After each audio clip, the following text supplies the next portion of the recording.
Dad always used to say the only causes worth fighting for were the lost causes.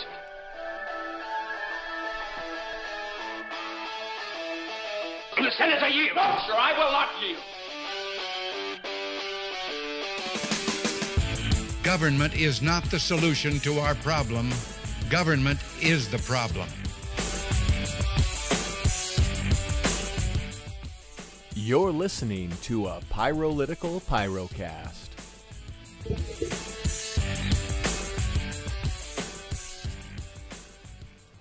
Hello and welcome to the Pyrocast presented by Pyrolytical Radio Show. Hey everybody, I'm Thomas. And I'm Randall. And we've got some great topics tonight. We're going to keep you in suspense on those as we figure them out along the way. And so before we do that, and we're going to talk about the last week because there's been a lot of interesting things going on, both personally and politically, not only nationally, but in the state and our communities. So we're going to talk about those things.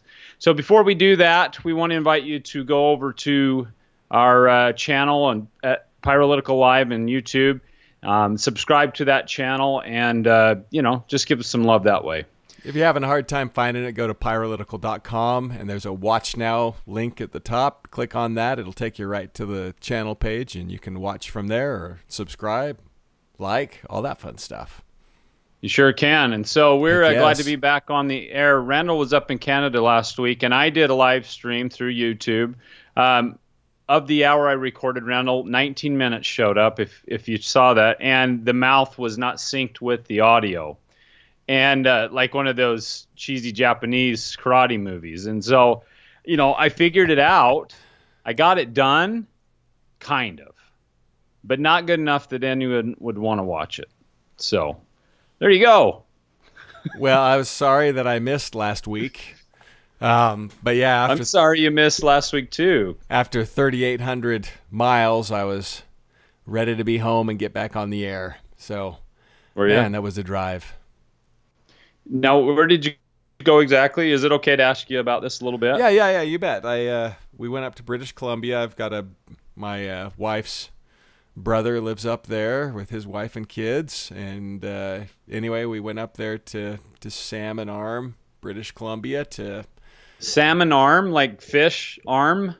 Yeah, but it's kind of a cool name. It's the name of there's this lake that has these 4 arms off of it, and Salmon Arm is off the salmon arm of the lake, or the arm that's called the Salmon Arm. So that's where it gets its name. Anyway, we were up there for a few days. It was beautiful. I went for a run up there in the mountains, and I got chased by a black bear. That was pretty fun.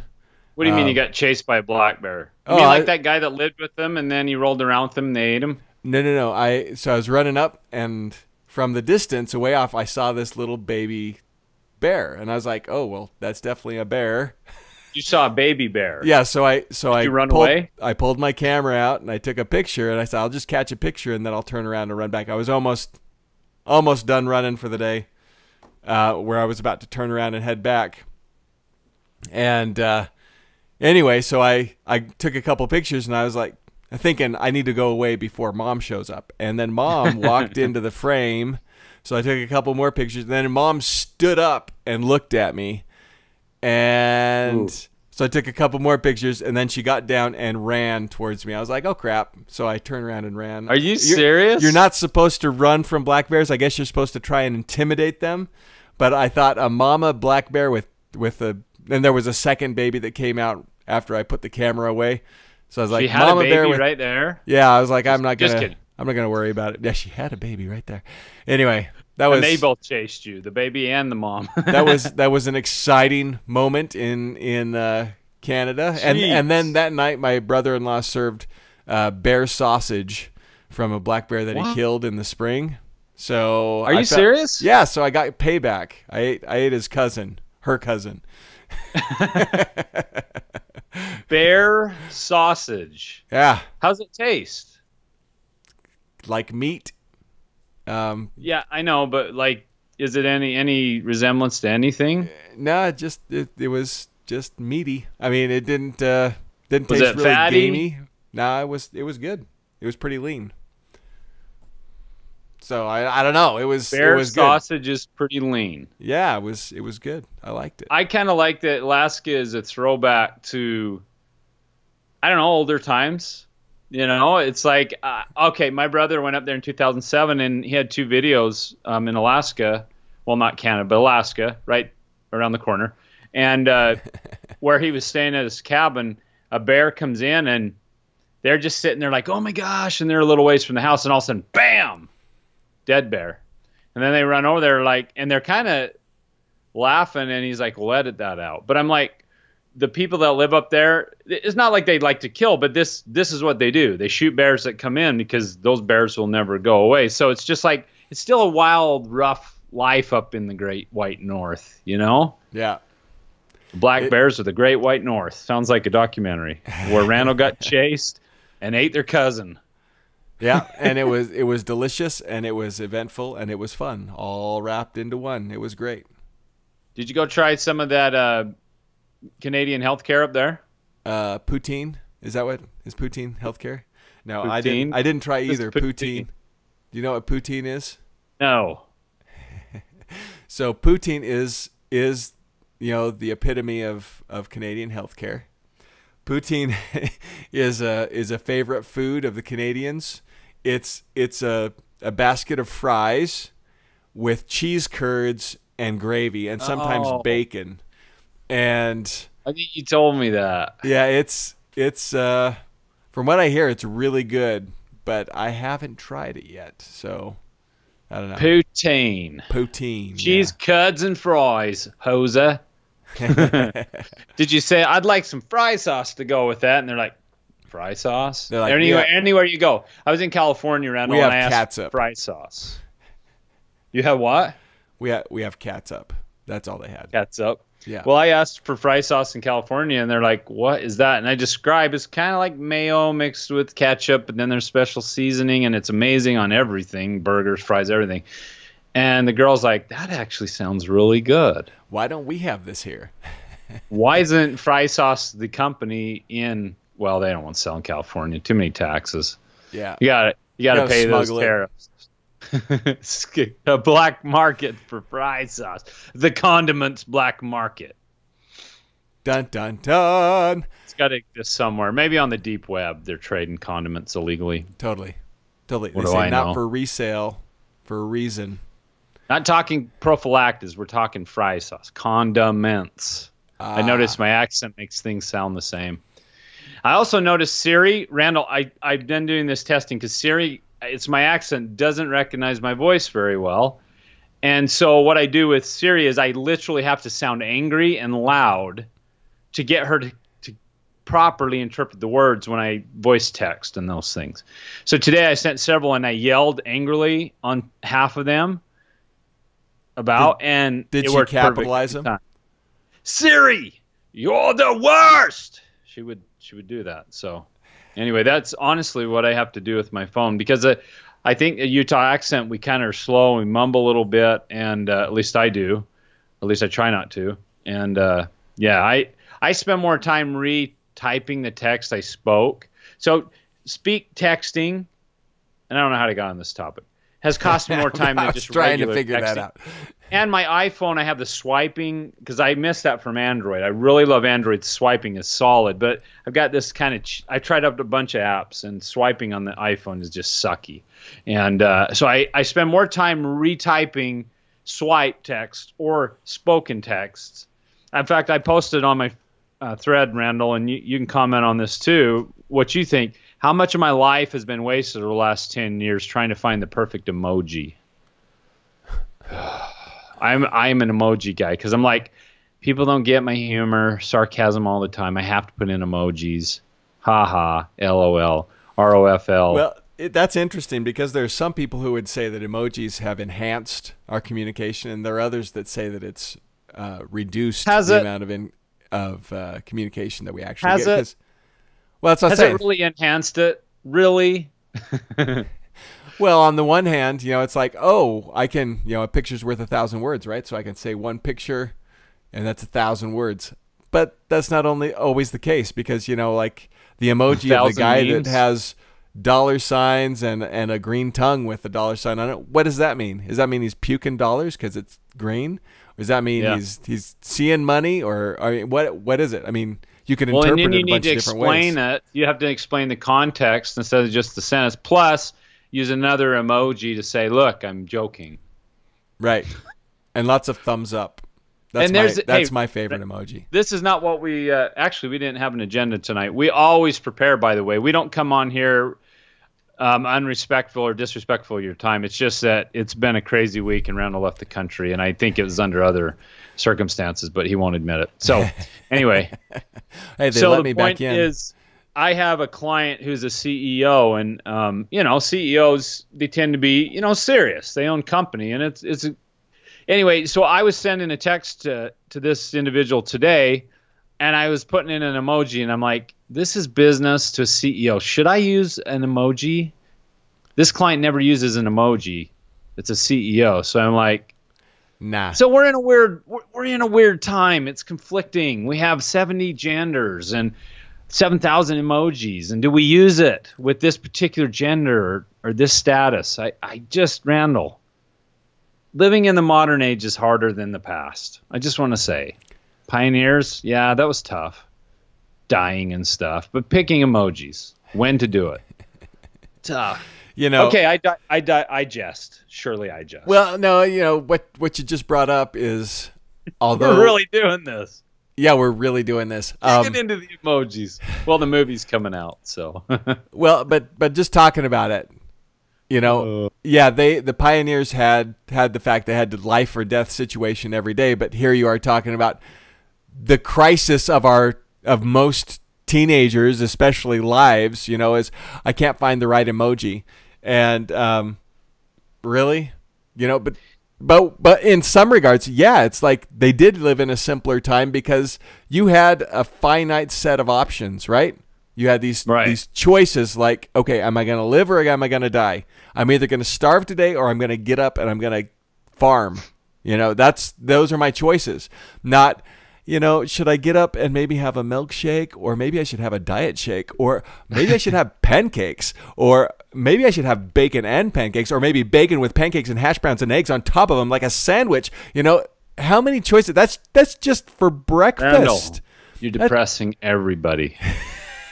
This is rough. Well, the point is that having all this material doesn't necessarily make us happier.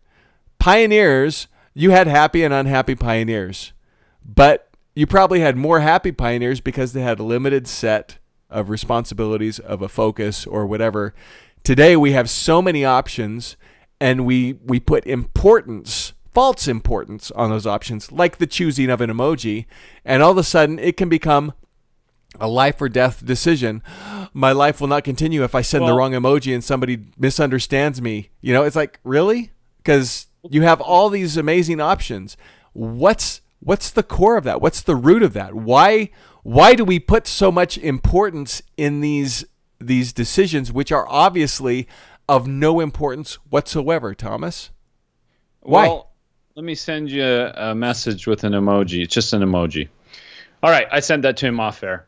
The point is this. I thought of this weird comparison. There are some messages that are critical in life, like the atomic bomb went off, we're all going to die, like if you were far away. Things like that, or the zombies are coming. But I thought there are actual important messages that, well, first of all, in our world, you can literally kill someone typing a text while you're driving. Right. I mean, we've all been there distracted, and it is robotic now that we want to type and all that. But the point is, I saw an ad the other day, and someone literally was sending a message, which was probably because it was a teenage girl, to a friend or whatever, and killed somebody driving. And so I thought, what a weird world we live in, where danger comes from a short message. But then I also thought, in the past, short messages were critical. How about the regulars are coming? That is 4 words that, Paul Revere and other people like him, they said the regulars, not the redcoats. What he said was the regulars, meaning the British soldiers are coming. Those 4 words were critical to save people's lives. All along the cities and in the seaboard, it was like the regulars are coming. And I thought, if he had a text then The regulars are coming. Sent. What emoji would he use? The poop emoji or the red flag emoji, the British flag? I mean, I just think we're in such a weird, different time. Yet here we are, Randall, fighting for liberty and freedom, just like Sam Adams, Father of the Revolution, all those guys. Yet we also live in this, I just sent you a poop emoji time. It's just weird. The future exciting. Is weird. Well, it is. Nobody could have foreseen a smiley face emoji. What's the other side of that, Thomas? If Paul Revere had sent a text, instead of running through the towns shouting it on his horse, how many people would have pulled up their phones, looked at it, and said, "Oh, Paul Revere. Well, ignore. I'm going to sleep." Group text. Yeah, this dang group text. I'm going to ignore this and I'm going to bed. No one. I mean, there would have been like 3 people that showed up to stand up against the redcoats. Really? I mean, also, for all the power. For all the remember the text that was sent that helped to save the people's lives. It would have been like no writing. It was just ding, ding, ding, group text. Right, so, it's over. So it's like nothing. So anyway, it's weird how words have changed, the meanings, and also how we communicate, and also what was amazingly difficult in the past is so easy now. And last night I gave a speech and I said, the fact that tyrants and just losers get into office when we live in the information age, I'm going to stop blaming politicians. It's our fault. It's our fault. Like, we have access to everything. Paul Revere would have probably loved the text option because then, or Jack Jewett. Is it Jack Jewett? I'll have to look that up. This guy rode for 2 days straight to warn the legislature in Virginia, Jefferson specifically. He rode 2 days through the dark, and he had scratches and scars on his face for the rest of his life because he had to ride through country roads in the dark by the light of the moon, if there was a moon. And so he got scarred up terribly to get to Thomas Jefferson and say, "Get out of here." And then Thomas Jefferson, for some reason, took his time and didn't leave till the next morning and barely made it. The British arrived that morning too. So, but the point is, here's Jack Jewett. I believe that's his name. I'll verify that. But he rode through trees for 2 days in the dark and in the sun, and he could have just sent 2 days. He should have had some sun there too. But he had those scars for the rest of his life, so the lack of a text became a badge of honor. And you tend to run over people with your horse and kill them. So, like I said, we live in weird times. But here we are, freedom fighters, and it's not really any different, is it? Other than we live in a surveillance state that the founders didn't have to worry about. Still the same type of fight. Yeah, but hey, the emojis got emotional there. They got powerful. As much as we had, as we've increased in our ability to communicate and to rapidly share information, we have been reduced in our ability to actually communicate, to actually have impact, to actually make changes, because just like that, people hit the ignore. There's such an influx of information that it's become difficult for people to try and sift out and filter what's important to me. It's like, how many people do you have, Thomas, that come up to you when they realize who you are and what you do, that ask you, what should I do, right? What should I be involved in? What should I do to make a difference? I want to help save the country, whatever. How often does that happen to you, Thomas? It's happening more just because we're a lot more public nowadays. I mean, we're out there, but okay, Randall, perfect example. Last night, a very awesome patriot who lives up north, is in the teaching profession. She put me on a group text or a group message, and I left the conversation even though what was being said was valuable, because I can't focus on it. Like, I'm in private conversations with individuals about politics, and a week will go by before I respond. And I think it's going to get worse. I hope it gets worse in a way. There goes my light falling to. Randall, I'm having lighting issues. Can you tell? Is that what's going on? I wondered. You kept standing up. Well, it's so bright I can barely look at the computer screen. So, hey, guys, we're professionals. Anyway, No, we are. It's just this is the day. Oh man. Anyway, I'm watching that on live stream. That light falling on me. We're not professionals. Randall's sick. Yeah. So anyway, it's just I get that back, I get back from this trip and I start draining out my sinuses. It was all that fresh air up there. Yeah. Your body's like something like that. What is this substance inside me? It's high in oxygen. Actually, were you out? You were out in the country for the whole thing, out in that bear infested. So that was probably pretty neat. Well, less bear or two. Yeah. So anyway, here we are in this strange age of communication, fighting the same fight for liberty that has been fought for thousands of years, and really it never changes. I mean, it never does. But there are aspects like, Randall, the surveillance state always fascinates me because I've said to you and I've said to Kate Daly when we're on the radio and other things, when we coordinate by digital means, whether by Messenger, by Facebook, or by Gmail or whatever, everything that we've recorded and researched or we text, it's already a part of the surveillance state catalog. And so once you become an enemy of the state, you create enough problems, then unlike the founders, they had spies, but they didn't know the thoughts and the private conversations, We don't have that luxury.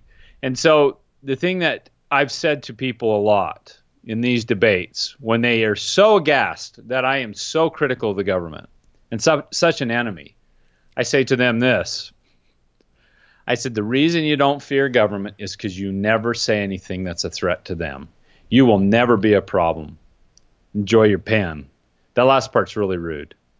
But the rest of it's really poignant in that if you're not saying something offends anyone and isn't a threat to government power, then you're a part of the problem. You are not an independent American. Now, you might think you are and love freedom and pledge allegiance and salute the flag and all that.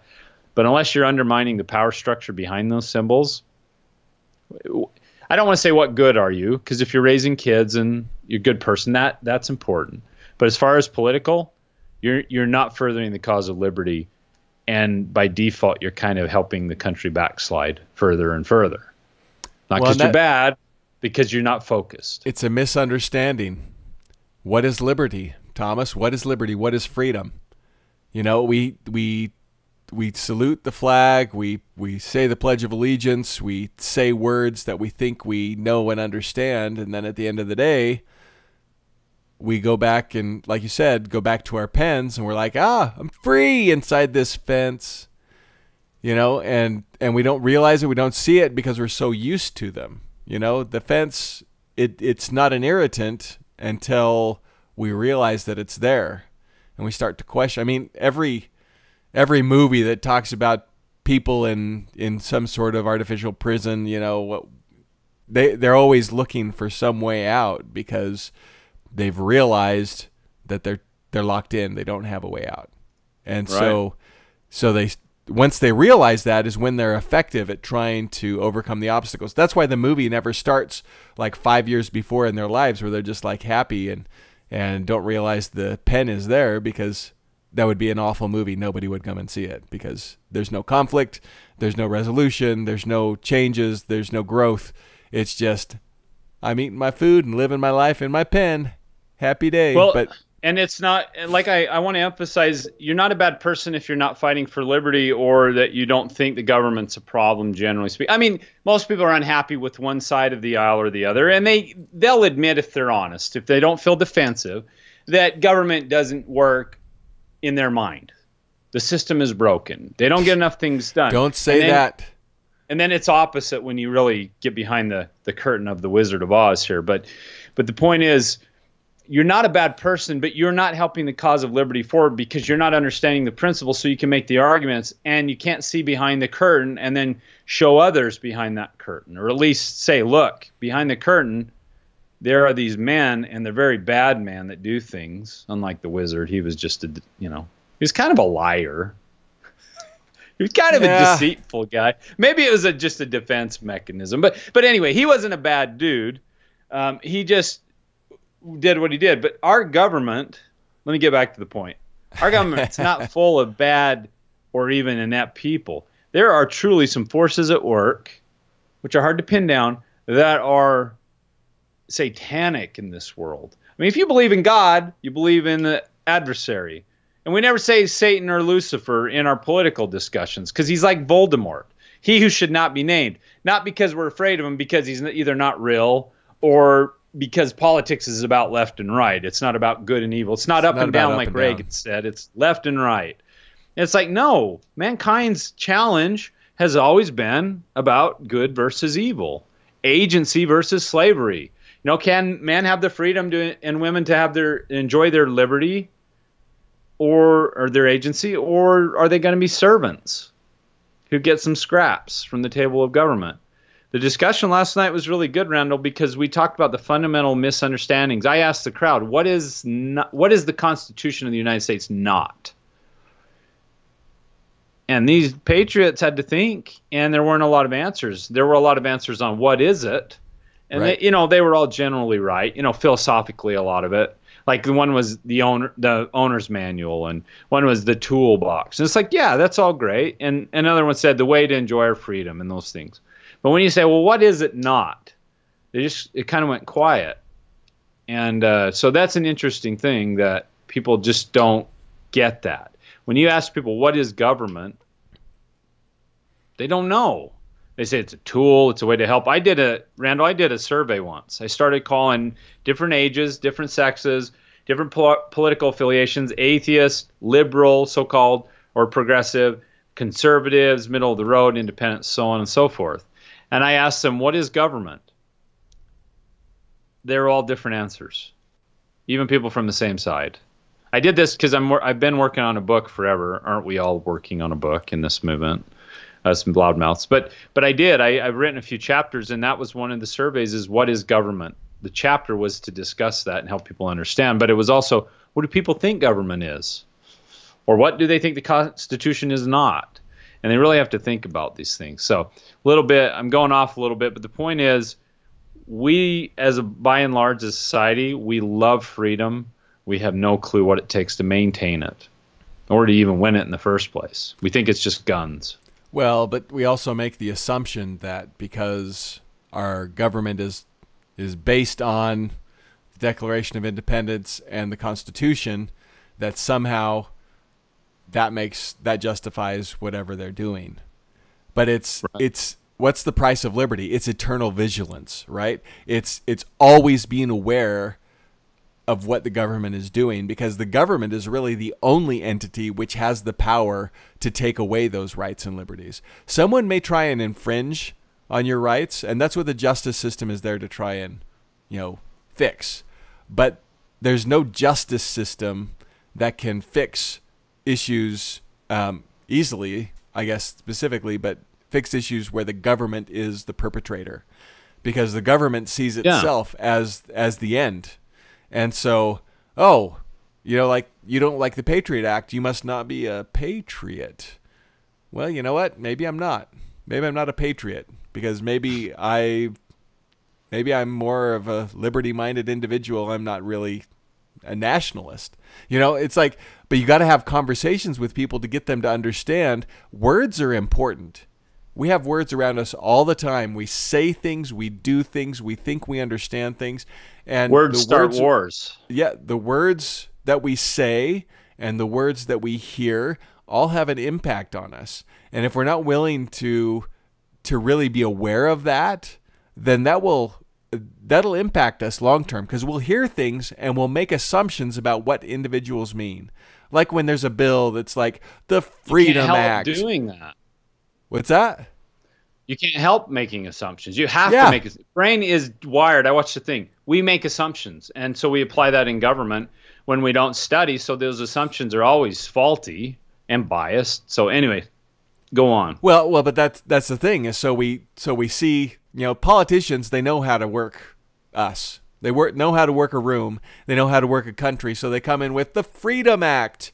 And, this act is great. It's all about freedom. What it means is the lack of freedom, because we're getting rid of your freedom. Don't read the title. Read the content. Understand the content. Don't take anything on face value from the government, because they're in it for their own self-interest. I mean, the the idea that anyone is not in it for their self-interest, that they're egalitarian, that they're idealistic, that they're trying to work for some greater good is all bogus. You know, each of these individuals back in Washington, D.C., however genuine they may seem, they're working for their own self-interest. Even Ron Paul was working for his self-interest. His self-interest was to reduce the size of government. That was his goal, his understanding, his motivation. How do you know? Well, you've got it. By their fruits you shall know them, right? There. So you had to judge him based on what he'd actually done. Right. Which means you had to actually look at Congress and their history. And then it really is good to see where Congress went. And usually voted no or yes, the opposite of him. They always voted against him. So yeah, you'd actually have to do something and know something. And see something. Good point. We are the surveillance state for the government as well. One thing I noticed, Randall, yesterday, this kind of goes along with this, watching government and knowing what they do. The pocket constitutions we get from the National Center for Constitutional Studies. You've seen it a million times. There's a painting of George Washington I think he's handing the Constitution. I'd have to actually look at it. Now that I'm talking about it, I can't remember. It's been an amazingly full week. Anyway, but anyway, underneath it, I asked the people, I said, what is this? And I covered up the bottom because there's a quote. They said, that's the U.S. Constitution. I said, that's right. You've seen it how many times? 100, you know. And then I said, what's the quote underneath the title? Nobody knew. And I hadn't even, I knew because I actually pay attention to things like that, because I speak about them, but that's the only reason I knew. And it says underneath, and I always get the order wrong, the people, its only keepers. There's 5 words. The people, its only keepers. And I thought, that's a great phrase by George Washington. What does that mean? And I guess the theme was, I decided to be a keeper of the Constitution, not following it and not even forcing government to follow it, which is super important. But I'm its defender and protector. I'm the final authority because we is mentioned in the preamble. So that contract or compact's in my name, or at least referencing me. So I've decided to be the keeper of the contract. And if you go outside that contract, I'm going to smack you. But I'm going to actually ask. And this is what people ask. They said, what do we do? How do we judge a candidate? I said, okay, come up with 3 questions that if they don't answer correctly, then they can never have your vote. And the questions are kind of up to you. But I said one area to really ask them about is foreign policy and the military. And that exposes a lot. When you are a Chris, what's his name? Our representative, Chris Stewart. That's why I have you here, Randall. If you're Chris Stewart and you promote and kind of pimp out your military service, no humility there. I'm fighting for America. Jets. Anyway, that reveals a lot about the candidate. So if you have a question related to it, there's this guy running for office, and I bust his chops a little too hard. I'll admit. He said I'm always talking S on his page, and so I kind of relaxed a little. But I said, what's your stance on the war on terror? If someone says, I support it, we need to protect our allies, I'm not even voting for you off that one question, because I know you'll expand the military-industrial complex way outside the bounds of the Constitution. No declarations of war, no invasions. It doesn't justify income taxes, not justified, all these things. So the point is, if you do support the war on drugs or the war on terror, I will not vote for you, no matter what you say. No matter if you say the C word, it's not what you're thinking. It's conservative 1,500 times. I said this to the crowd, and I said, watch the C word.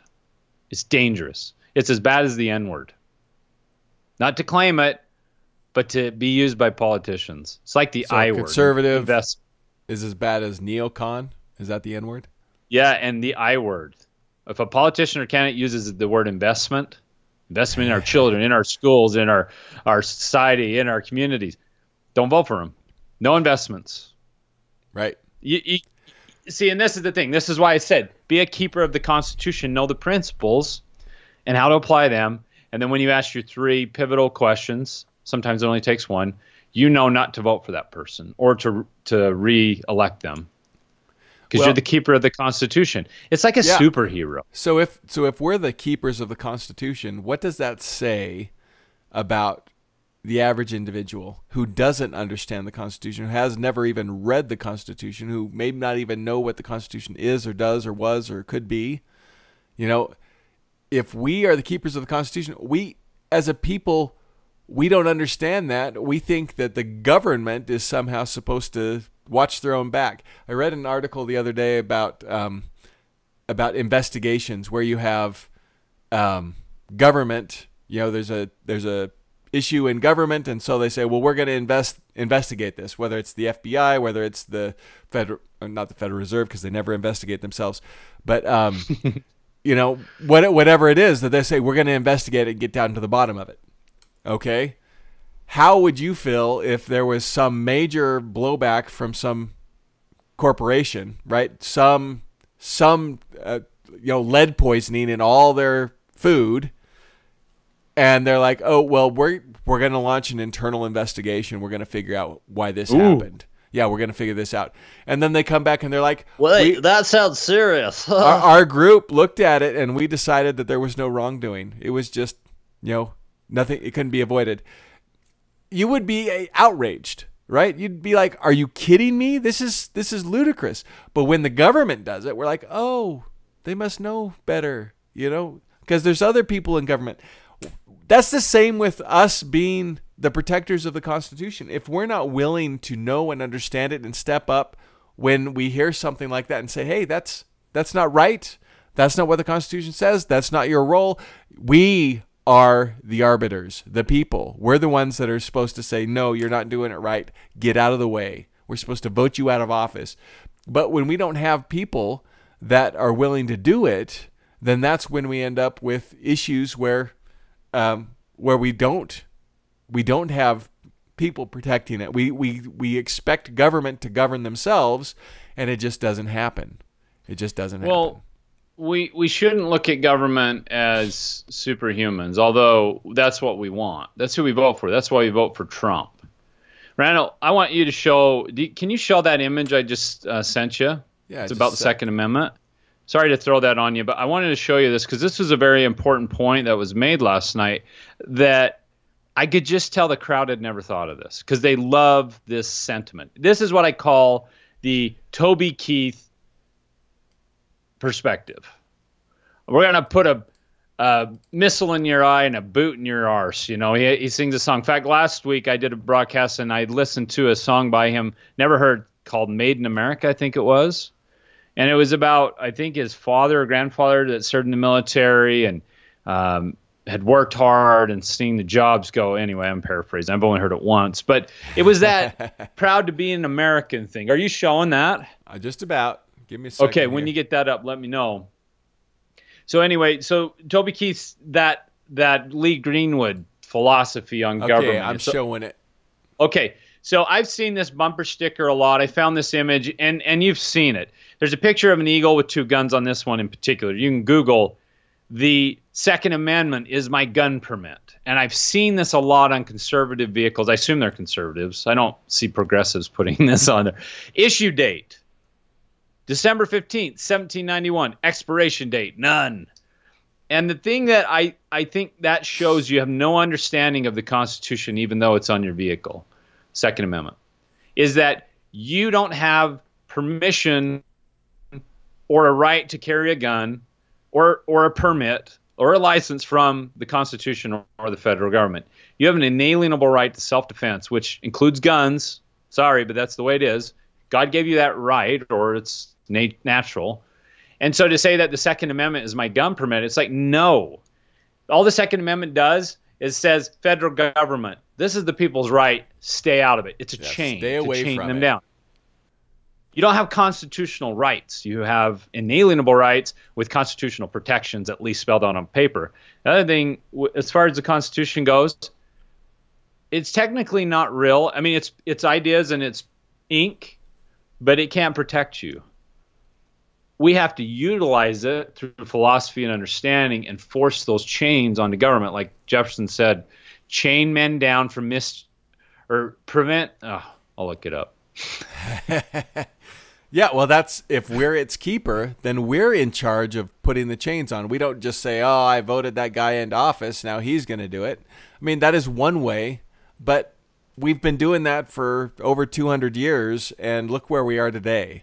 It's important for the people, one, to be educated, to understand, to be aware of what's going on, and not just the hype that, CNN's latest headline or Headline News' latest headline or Fox News' latest headline, because those are garbage, right? Yes. Even CNN, I think it was Wolf Blitzer said, well, we're the first revision of history. Basically, we're going to say whatever the heck we want to fill the 24 hours a day that we need, and we're not going to be accurate most of the time. But that's okay because we got to fill 24 hours a day. I'm like CNN's. Ludicrous. Well, I'm like Chris, or CNN's Chris Matthews, also the same channel. I feel this thrill go up my leg when I think about the Constitution. When I hear quotes like this, that was a really bad lead, and thank you for that. You're awful. Welcome.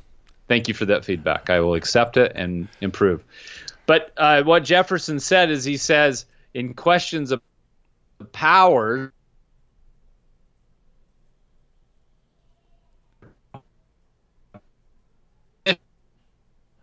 think we lost him, folks. And that's the thing. The constitutional... Oh, here he comes. What's that? Did I lose you? Up there. Totally broke up. How about now? You're fine now. Am I fine or fine? Anyway, Your so the point is... fine. Don't read too much into it. There you go. That's why you're partner. You keep me real. But the point is, the Constitution is not a permission slip for you. It's a permission slip for the government.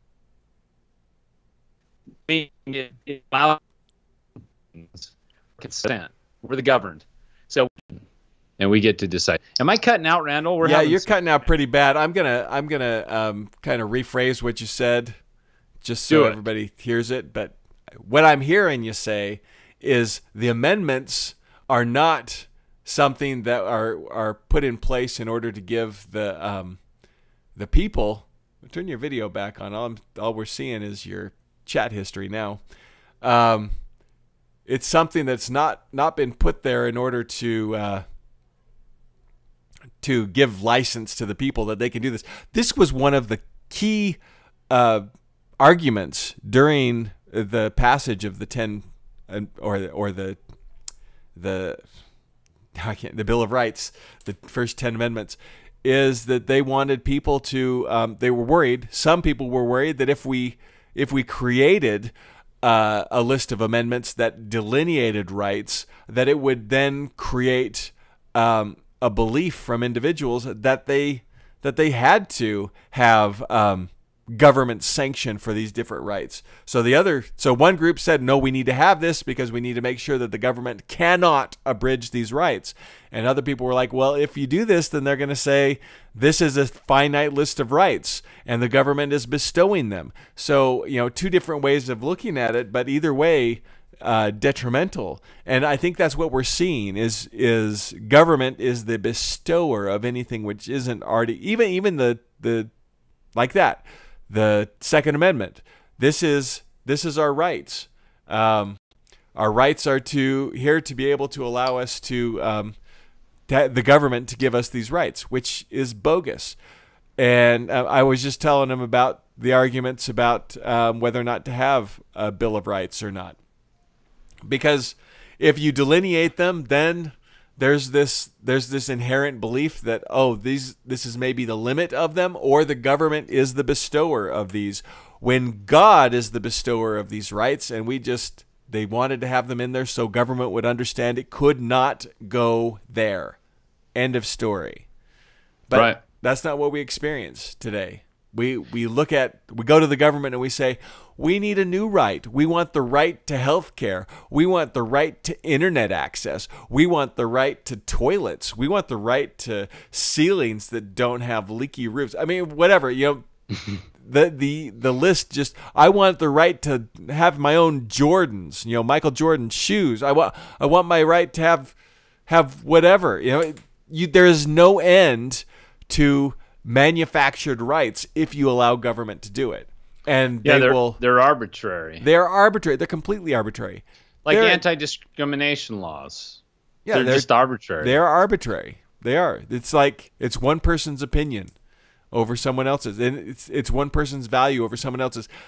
Rights are based on fundamental truths that do not change. They are not. They don't change just because the people become enlightened and now we don't need that protection on rights anymore.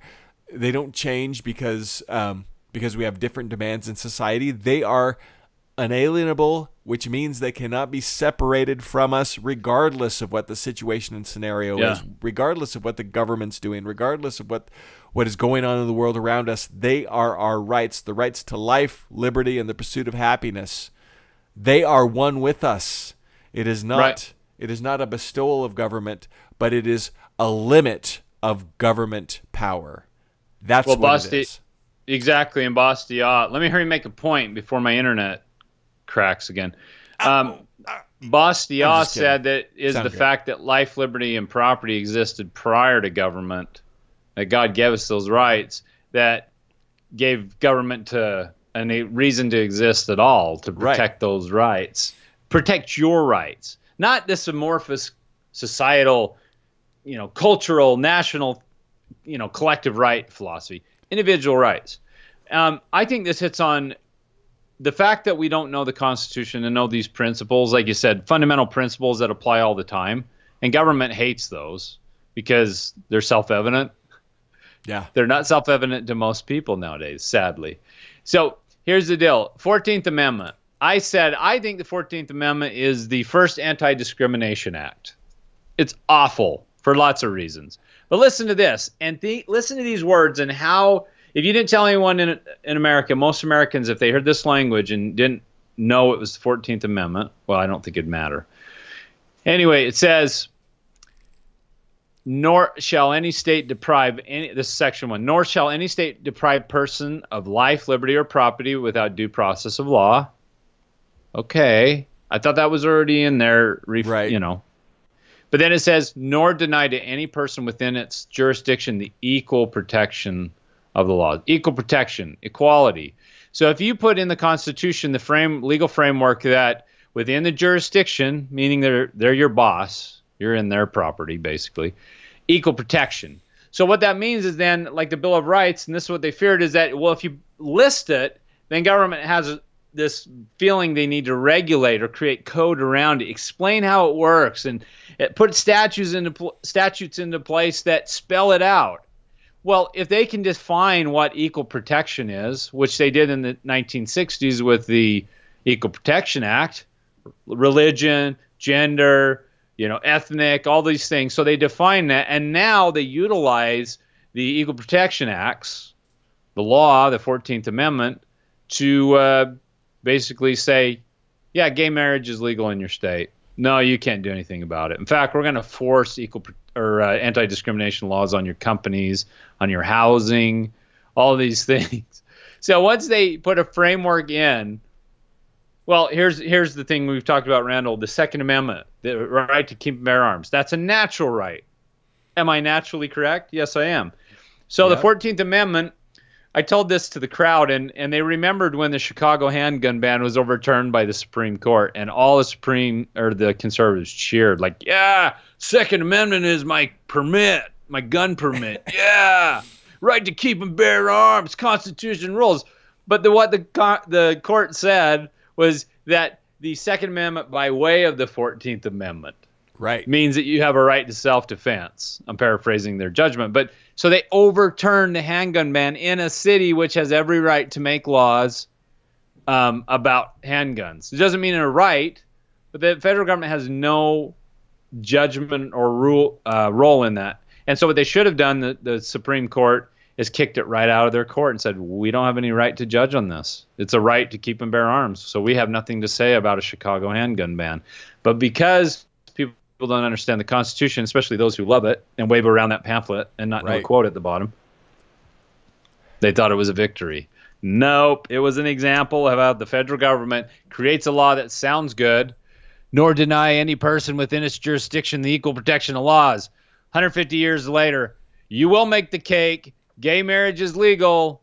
The states have no say. And we'll punish your company. And we're going to make sure you're taxed more to support anti-discrimination, which is discrimination. Man, that makes me want to take some Advil. Dude, I need it. So do I. But when you think about the way that the courts warp clear meanings, it's crazy. And then they put in the 9th and 10th Amendment to inoculate, kind of. The courts don't want clear meanings, because if they have clear meanings, then it puts a whole bunch of people out of work. Lawyers, yeah, because then you might be able to understand and actually, prosecute on your own or defend yourself in a court case. Assert your rights before in the jurisdiction. And that's the other part of the 14th Amendment. I said, Section 1 says all persons born or naturalized in the United States and subject to the jurisdiction thereof are citizens of the United States. Just lost your sovereignty. Oh, but they put an and of the state wherein they reside. Oh, thank you, masters. Now I can pay taxes to the state government and the federal government. Let's get the 16th Amendment. Where is that amendment? Same year. It's coming, I promise. 2 or 3 years. When was the 14th, 16th, and 17th Amendment? They were passed in the same year, right? Was it 1916? No. It was 1913 for the 16th and 17th, but the 14th was in like 1860s, I believe. You can find that out. I'm going to goggle it. Oh, don't give me the whole Constitution. Just give me the 14th. 14th. Did we let the internet take over our show, Thomas? Well, I actually knew the 14th Amendment came about in the Civil War era. 1868. Sorry, folks. This is what happens when you get no sleep and you just do politics all day and night. The 15th Amendment was in 1870. Yeah, and I've never spent much time on the 15th. I know what it is. The 14th, 16th, 17th are really the viruses. Took away 17th. State. Yeah, the state sovereignty, income sovereignty. I never used that phrase. I love that. Income sovereignty. Government should not take from your income through withholding taxes before you even touch it. What a stupid place we've gotten to. So another thing, Randall, Section 4 of the 14th Amendment, how this ties in is not understanding the true spirit and letter of the law, the Constitution before it got corrupted. The validity, this is Section 4, the validity of the public debt of the United States shall not be questioned. Are you freaking kidding me? I'm questioning it. I'm expecting a knock on the door. The IRS with the federal marshals are going to be busting in. No, the point is, we don't understand the intent of the law. We don't. Nope. Not at all. We get lost in the minutia. Minutia. Yeah, totally. The profundity. The profundity of the minutia. And then, so then when we get lost, then we decide that it's time for those in Washington, D.C. to make those decisions for us, and we're okay. We've got other things to do. And it does. It takes time. It takes effort. I mean, how long have you been at this, Thomas? About 86 years. No, 10 years with you. And people don't realize our history is that I rented an office for Randall, and a lot happened in the 2006 era, but we started to understand principles. In fact, Randall, with Kate Daly yesterday, talked about liberals have a foundation of Jello. There's no stability whatsoever. And when Kate Jenner makes the bravest woman in the 20th century move, or whatever magazine called her the bravest woman of the year, when she reveals she has conservative political views, then they eat her. They throw her to the curb. So there's no foundation. It's Jello. It shakes all over the place. Nobody knows anything. But conservatives have a foundation of gristle. They're hard. They're crusty. They're hard to break. But they do love the Constitution. So the point that I'm trying to make here is that both sides have an agenda. One side wants to corrupt it. The other side wants to protect it without understanding it. Therefore, the whole thing falls. They're all on a shaky foundation because of that. The reason I wanted to... Jello. Gristle versus Jello. And gristle's not delicious, by the way. I'm going to work on that analogy, people. It's going to be amazing. You better work on it. Liberals are Jello, or conservatives are gristle. Okay, so this quote... Not even going to go there. Hey, these are the analogies, people. Suck it up and go to a deeper level. These are parables. If you have eyes to see and ears to hear, Jello and gristle. At least know you never heard that comparison before. I gotta say that.